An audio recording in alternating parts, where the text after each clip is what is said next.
네, 공교육 전문가들과 정보 격차를 메우고 나만의 진로도 고민해보는 입시의 정석 시간입니다. 어제부터 2025학년도 과학고등학교 신입생 모집이 시작됐습니다. 의대 증원 여파에다 조기 졸업 요건이 까다로워지면서 이 과학고 입시에도 영향이 있을 거라는 전망이 나오는데요. 먼저 영상부터 보고 오겠습니다.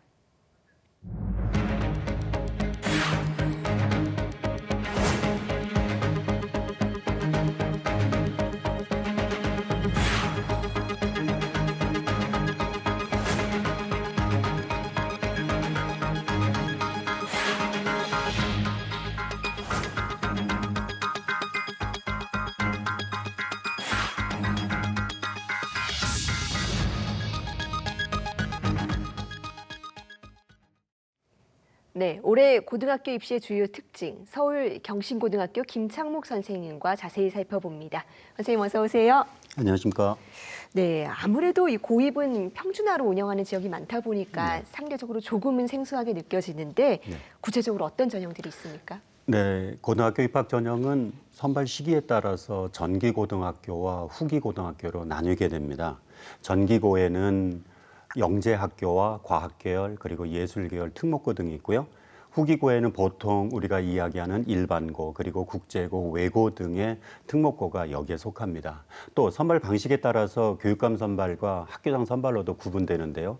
교육감 선발은 교육감이 일괄 산출한 성적을 바탕으로 전산 추첨으로 배정하는 방식이며 대부분의 일반계 고등학교와 과학중점학교가 과학중점학급이 여기에 속하게 됩니다. 학교장 선발은 각 고등학교가 전형 계획을 수립하고 또 자기 주도 학습 전형이나 실기고사 추첨, 그다음에 중학교 내신 성적 반영 등의 방식으로 선발을 하게 됩니다. 모든 계열의 특목고와 특성화고 그리고 마이스터고 그리고 자율형 사립고가 이 방식으로 선발을 하게 됩니다. 또 시기별로 이중 지원 금지 규정도 적용돼서 전기고에는 한 개 학교만 지원이 가능하고요. 전기고에 지원해서 선발된 자는 후기고 전형에는 지원할 수 없기 때문에 시기별로 신중하게 지원해야 합니다. 네, 그렇다면 올해 고등학교 입시에서 눈에 띄는 어떤 변화나 특징이 있을까요? 네, 2025학년도 서울시 교육감 선발 후기고의 중학교 성적 산출 기준이 상대평가에서 절대평가로 바뀌었습니다. 지난해까지는 과목별 성취도를 점수하고 출결, 봉사, 그리고 비교과 활동을 합산해서 석자 100분율을 산출했는데요. 올해부터는 비교과에서 출결만 반영되고 교과 학습 성취 수준과 출결 상황에 대한 개인별 위치로 절대평가를 하게 됩니다. 그런데 사실 이러한 산출 방법의 변화가 그렇게 큰 파장을 가져오지는 않을 것 같습니다. 왜냐하면은 일반계고 지원자가 모집 인원을 넘어설 때 이 방식을 통해서 불합격자를 가리게 되는데요. 2023학년도에는 전체 6만여 명 지원자 중에서 불합격자가 단 76명에 불과했고요. 또 2024학년도에는 지원자 중에 불합격자가 단 한 명도 없었습니다. 네.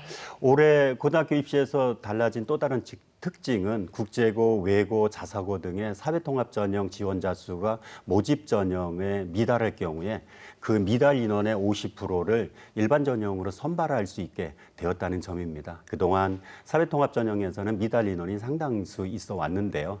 학교가 좀 더 유연하게 학생들을 선발할 수 있게 되었다는 특징이 있는 것 같습니다. 네, 어제부터 시작된 서울 지역 과학고등학교 전형에 대해서 조금 더 구체적으로 여쭤보겠습니다. 어떤 절차가 보통 어떻게 진행이 되는 걸까요?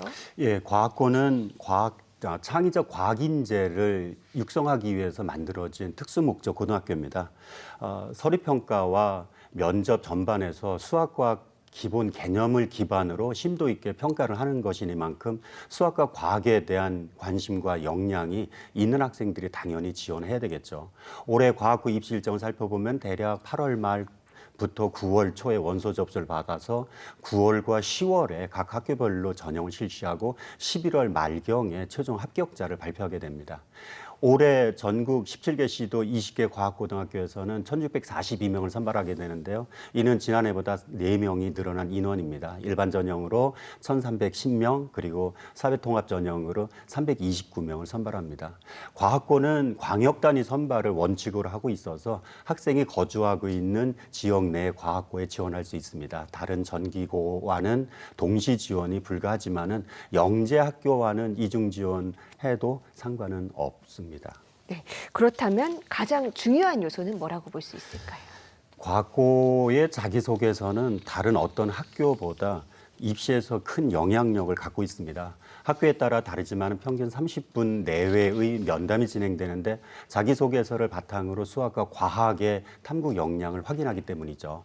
자기소개서에는 기본적으로 외부 활동의 경험도 담을 수 있는데요. 탐구 계기, 탐구 과정, 그리고 탐구 결과, 그리고 나서 배우고 느낀 점의 순서대로 작성하는 게 좋고요. 특히 탐구 과정에서는 구체적이고 상세하게 작성해야 됩니다. 소집 면접은 과학고가 직접 출제한 과학, 수학, 문항에 대해서 지원자가 20분 내지 30분가량 답변을 구상하고 면접관 앞에서 자신이 구상한 답변 내용을 설명하는 방식으로 진행됩니다. 최근 출제 경향을 보면은 중학교 교육과정을 바탕으로 하지만은 2가지 이상의 단원이나 과목을 융합하고 또 정답 없이 자신의 생각을 논리적으로 표현하는 이런 열린 문항의 형태로 출제되는 것들이 많고요.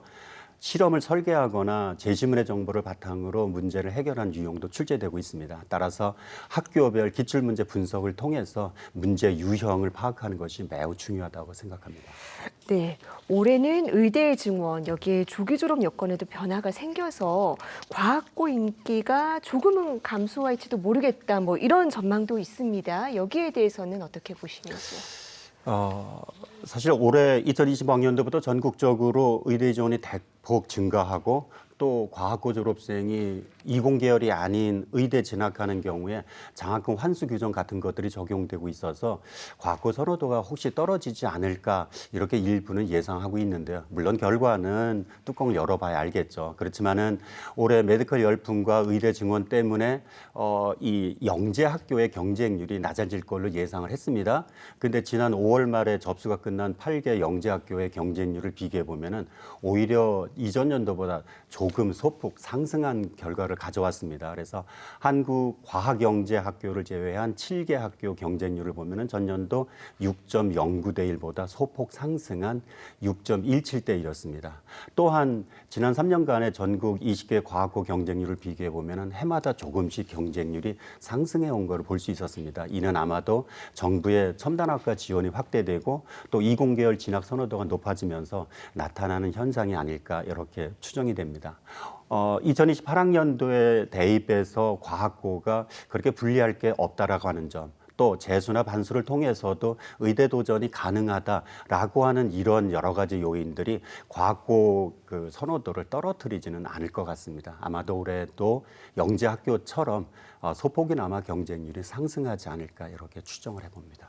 네, 고등학교 교육 과정이 다양해지고 선택권이 확대된 만큼 학생들 고민도 깊을 것 같은데요.